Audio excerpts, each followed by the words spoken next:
How long? You want to know how long does a preacher preach? You don't want a 30-minute preacher and you preaching for an hour and 10 minutes. You don't want a 10-minute sermon and now you feel God is calling you to minister in song for 50 and 40 minutes. You understand what I'm saying? Get to know that house when you walk in. And now watch this. Unless there is a powerful, unique move of God that everybody else around you recognizes is a move of God. All right. Unless that happens, stick to the house rules. All right? Don't get a personal revelation and then you try to throw it on the congregation. If it's not a move that you can clearly define and see, and if you look at the leader and their eyebrows raised, that means just bring it on down, bring it on down, bring it on in, stick to the norm of the service. Our purpose is to preach or to be that living epistle in whatever form God has called us to. So the second thing I want to bring out is whether it's with a title or not. Here's the thing. Sometimes we can be sensitive about our titles. Is that right? That's right. All right, let's be real about it. Now, let me say this. Appreciate whatever title somebody uses to introduce you, because after all, you are being introduced. Think about that. Amen. You do have that opportunity. Now, the deal is, you know when somebody is trying to slight you. I'm not talking about that. I'm saying that in some places I go, I might just be called Sister Dillon. I'm okay with that. Just anoint me, God, as Sister Dillon. Some places you might be acknowledged as elder or prophet, or they might just call you by your plain old first name. We got Tasha Dillon here this morning. And if that's the case, God, anoint Tasha Dillon on this morning. But whether you get that title or not, when somebody is introducing you, then just take it and move on. Look at your sister and say, move on. Move on. Now, let me say this. I know that there is apparent disrespect. And sad to say that sometimes it's sisters with sisters. That's right. That's right. Sometimes it's us who makes it hard for each other to get up and move on. Okay, let me not try to get way out there.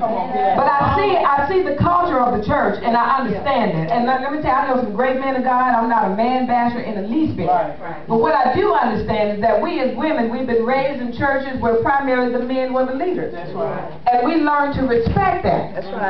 But what we have to start changing our mind and doing is respecting the women that we have around us as well. And it has to be intentional. That's right.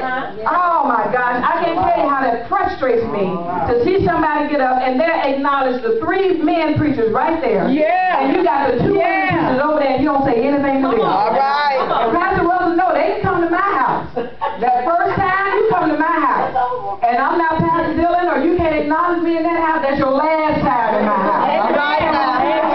You have to learn how to respect each other, and I can't stand that intentional stuff. I don't want to get on that soapbox. So don't slight your sister. If she is due prop, go ahead and prop her up. That's right. All right? Celebrate. When you celebrate your sister, you celebrate yourself. That's right. That's right. Yeah, we're all connected together. And I said, why celebrate her? Because she is you. That's the real thing. She is you. I see women all the time working harder. They having to get more credentials. They having to put more effort into it. There is no way I'm going to overlook that. I appreciate everything that our sisters give. Give yourselves a hand. All right, you all can write down these notes. I guarantee I'm not going to do the hoop howl and shout this morning. I'm sticking to the practical notes. Next thing is big seat or not. It's better to be asked up. That's right. Better to be asked down. All right. If you're somewhere, am I teaching in this morning? If you're somewhere, inform the right person that you've arrived and just follow suit. If no directives are offered, just take a seat near an area where they can see you to know that you're there when it's time for you to speak. All right? Now, don't walk in the door, and if they don't acknowledge you, if they don't take you up to the front seat, don't get an attitude and sit on the back seat and make them have to search you out. Just go on and find yourself. The idea is, come on, ladies, when we're there, we have an opportunity. Don't throw it away with that side stuff. We can work through that. If you can get up there and release the anointing, that opens